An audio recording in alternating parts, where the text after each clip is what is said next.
new favorite OT tool for the kitchen.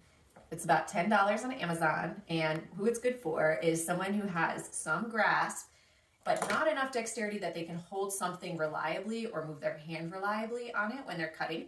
So this can enable someone who has a hemiparetic side to participate in cooking.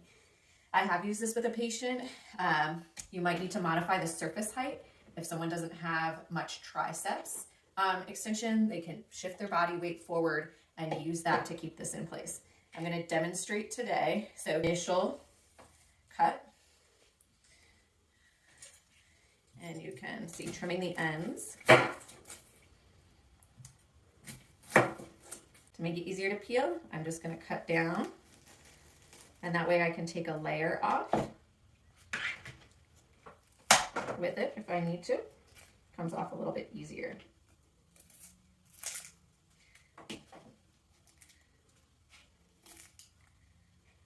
And at times, if someone doesn't have a lot of strength, you can stick it in with their strong hand. If you want them to work on their strength, stick it in with their other hand. And you can either cut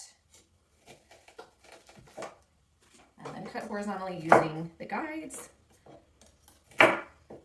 or some people will just chop across with this. Here, I'll turn it to see, demonstrate. Just chopping in pieces from here all the way down. It also works for a pepper.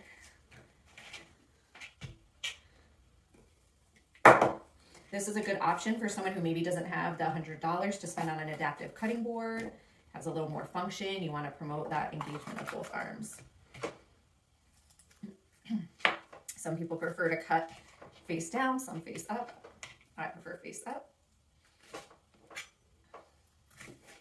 And again, not having much risk of cutting my hand. If you are beginning to work on cutting, there are other good tools out there.